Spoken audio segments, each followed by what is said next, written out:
Aloha, this is Ron Peer, and I am here on behalf of the Honolulu Assembly of God, and today we're going to study of the use of the shofar in the Bible. We'll start with the Old Testament and then go on to the New Testament.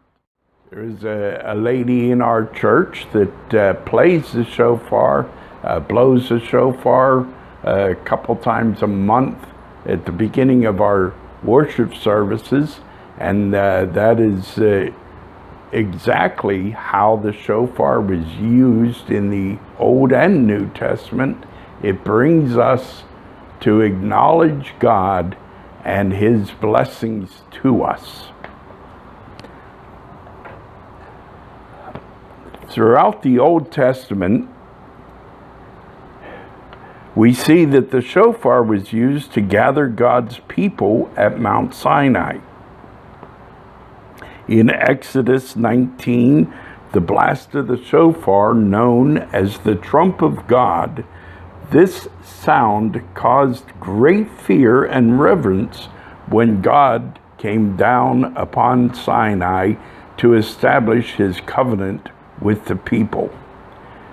The sound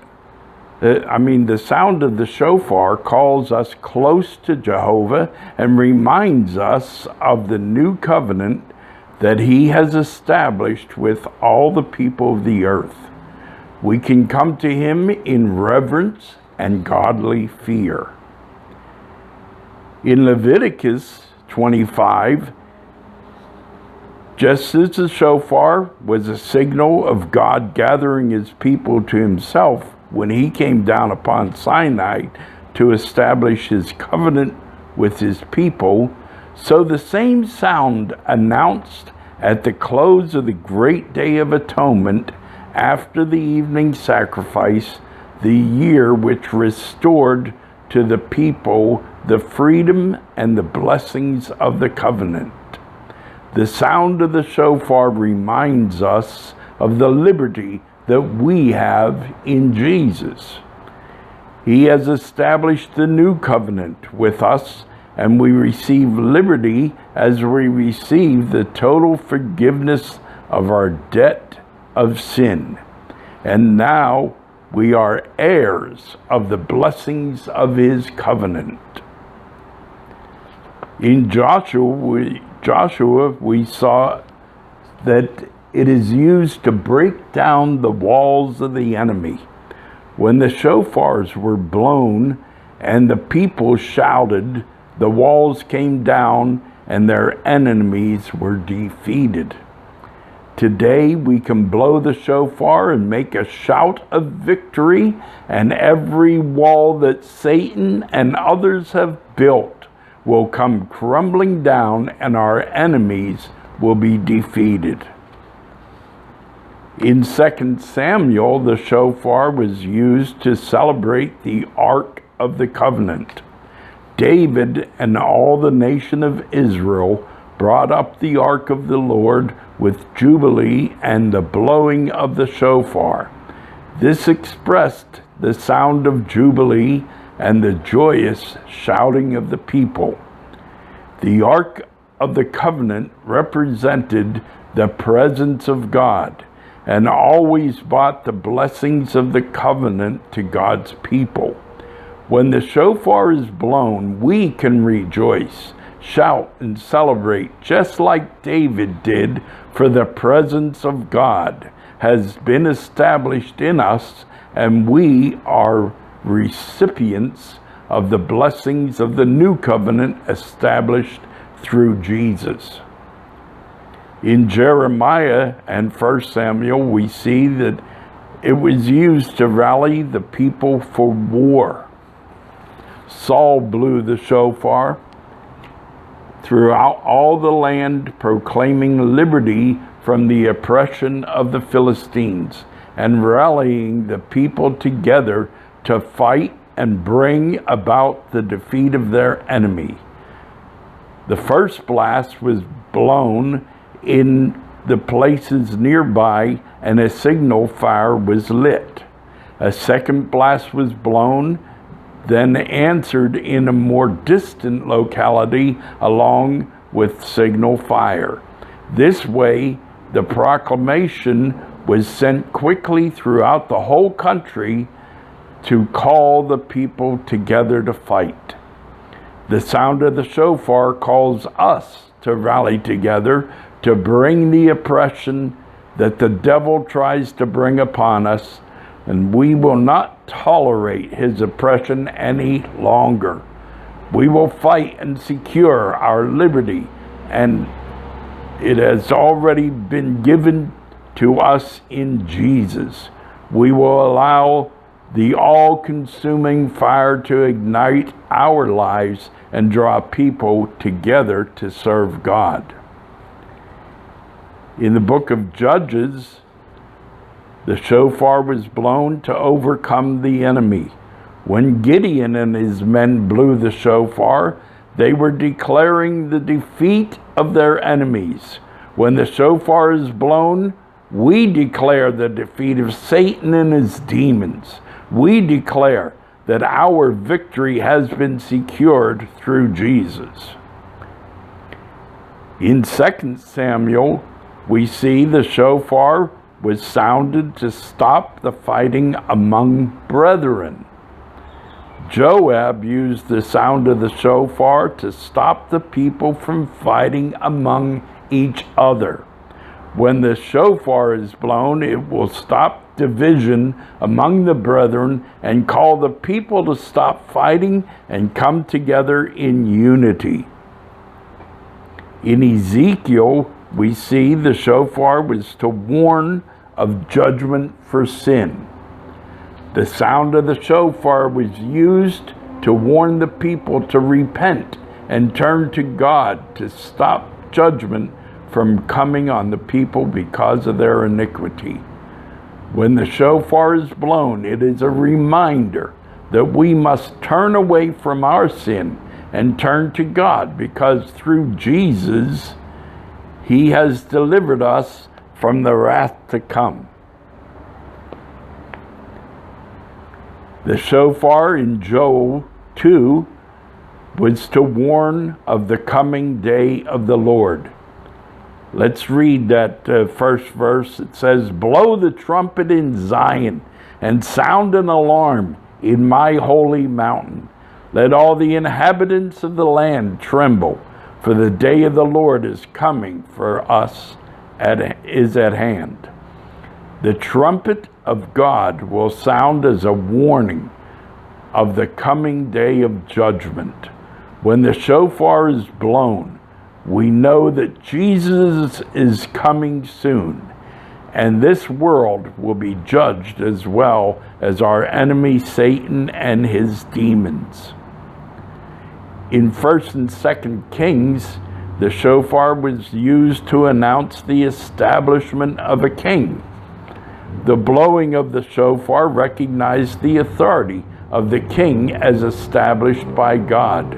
And when the shofar is blown, it establishes Jesus as the King of Kings and acknowledges his authority over our lives. In Numbers and in Psalms, it is used to declare a new beginning. The blowing of the shofar was used as a reminder to approach anything that was done for God with thanksgiving and to declare a new beginning. When the shofar is blown, it is a reminder to us that when we begin anything or offer anything to God, that we must do it with thanksgiving. Every day, Jesus gives us a new beginning. Let us begin with thanksgiving. In Chronicles 29, we see that the shofar was blown as an act of worship while the Levites were operating with their ministry before the Lord. When the shofar is blown, we can enter into worship as we present ourselves as living sacrifices to God through Jesus. In Isaiah, it was used to gather the people to worship. Isaiah 27:13 reads, "So it shall be in that day, the great trumpet will be blown. They will come, who are about to perish in the land of Assyria, and they who are outcasts in the land of Egypt, and shall worship the Lord in the holy mount of Jerusalem." Isaiah declares that the trump of God will sound, and people will gather together to worship God. When the shofar sounds, it is a call to gather ourselves to God to enter into worship. Throughout the Psalms, we read that the shofar was used to praise and worship God. The shofar was used in worship in many occasions, and many of them are recorded in the books of 1st and 2nd Chronicles. When the shofar is blown during times of worship, we exalt Jesus, declaring him as King, and we prepare our hearts to receive the habitation of his presence. Let's go to the New Testament now. In the New Testament, the shofar is used to declare the Lord's return.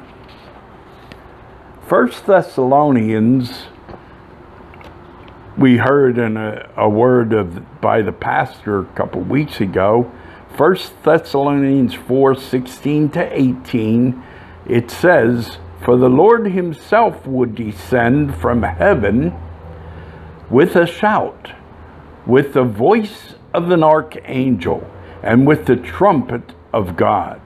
And the dead in Christ will rise first. Then we who are alive and remain shall be caught up together with them in the clouds to meet the Lord in the air. And thus we shall always be with the Lord. Therefore comfort one another with these words." In Matthew and 1 Corinthians, we see that the shofar was used to gather God's people to himself. In Matthew 24:31, we read, "And he will send us angels with a great sound of a trumpet, and they will gather together his elect from the four winds, from one end of heaven to the other." And in 1 Corinthians 15:52 we read, "In a moment, in the twinkling of an eye, at the last trumpet, for the trumpet will sound, and the dead will be raised incorruptible, and we shall be changed." Throughout the book of Revelation, we see that the shofar is used to declare judgment on the earth. Revelation declares 6 times angels sound the shofar, bringing 6 different plagues on the earth. In Revelation 8:7, we see vegetation destroyed. In verse 8, we see the seas are struck. In Revelation 8:10, the waters are struck. In Revelation 8:12, the heavens are struck. And Revelation 9:1, locust. In Revelation 9:14, 1/3 of the people of the earth are struck. The shofar is used declaring the establishment of God's kingdom. In Revelation 11:15, we read, "Then the 7th angel sounded, and there were loud voices in heaven saying, 'The kingdoms of this world have become the kingdoms of our God and his Christ, and he shall reign forever.' On the mountain of the 3rd day there was thunder and lightning," says Revelation 19:16. and a thick cloud over the mountain, and a very loud trumpet blast. Everyone in the camp trembled. As the sound of the trumpet grew louder and louder, Moses spoke, and the voice of God answered him, saying, "What does it take to encounter the presence of God face to face? What will you feel when you are exposed to the awesome glory of His majesty? What will you do when the overwhelming power and the might of God are unfolding right before your eyes?"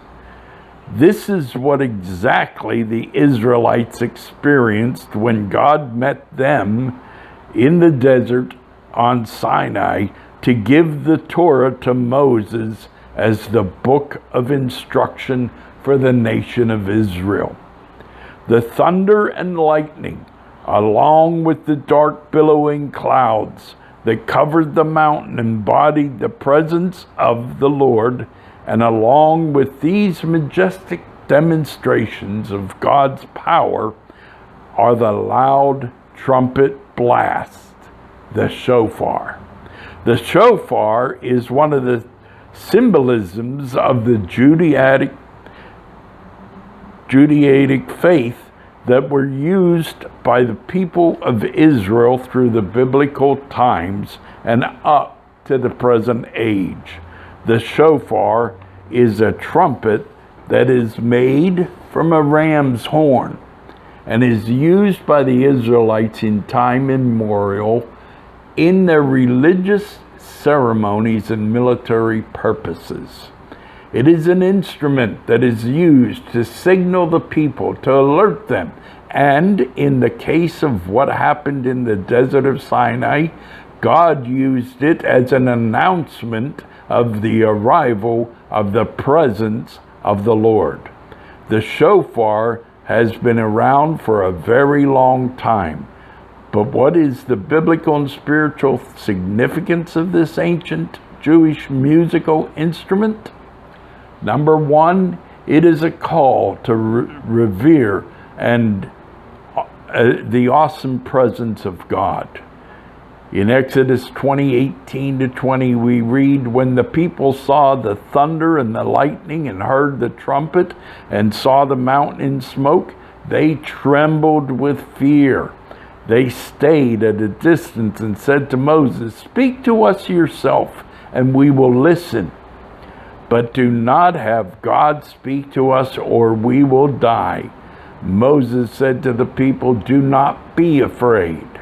God has come to test you, so that the fear of God will be with you and keep you from sinning.'"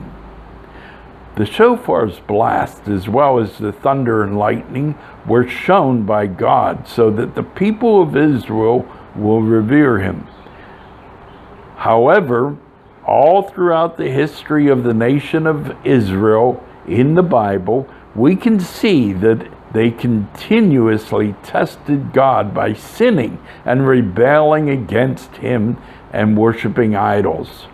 God's holiness demands and deserves our reverent fear. We now live in a world that shows utter disregard for the holiness of God. Yet the trumpet blast of the shofar reminds us that we are always in the midst of God's holy presence. The sound of the ram's horn has always been a pivotal music for the Israelites because it helps the people of God to remember that they are serving a holy God and they must keep themselves from sinning against Him. 2, it is a call to remember God's strength and His salvation. In Joshua 6:1-2, it says, "Now the gates of Jericho were securely barred because of the Israelites. No one went out and no one came in. Then the Lord said to Joshua, "See, I have delivered Jericho into your hands, along with its king and its fighting men." When the trumpets sounded, the army shouted, and at the sound of the trumpet, when the men gave a loud shout, the wall collapsed, and everyone charged straight in, and they took the city. God gave Joshua a very specific set of instructions on how they would be able to conquer the walled city of Jericho. However, upon reading the instructions, one might say that it was actually ridiculous. How can circling the city for several times and shouting upon hearing the trumpet blast make the high and fortified wall of the city of Jericho collapse? However, this is God's doing to show his mighty strength to a small force of the Israelite army. God did what he promised, and the wall indeed collapsed, and his people won the victory that day. From then on, the army always sounded the shofar when they are going to battle to remind them that God is the one that goes ahead of them. The Lord is the source of our strength. He is the key to our victory. Whatever problems and trials you are facing right now, remember, through the sound of the shofar, that God is with us to confront the battles of our lives. And if God is for us, who can be against us? It is a call to remind us God's abundant provision. In 2 Samuel 6:12-14, we read, "Now King David was told, 'The Lord has blessed this household of Obed and Edom and everything he has, because the ark of God.' So David went up to bring the ark of God from the house of Obed-Edom to the city of David with rejoicing. Wearing a linen ephod, David was dancing before the Lord with all his might, while he and all Israel were bringing up the ark of the Lord with shouts and the sound of the trumpet." The Lord has been exceeding good to the nation of Israel. He liberated from slavery in Egypt. He provided for them for wilderness, gave them a land flowing with milk and honey, and a lot of other good things. And he bestowed on to his chosen people. There is always a reason to celebrate the goodness of God to them. And the shofar was an instrument to accompany the jubilant sounds of the Lord's people. The shofar is also a reminder that God's goodness and faithfulness never fail. If you are in the midst of a problem right now, let the sound of the shofar help you remember the abundant provision of God in your life. He is the same yesterday, today, and forever. And in the same way God blesses his people, God promised to bless your life abundantly too.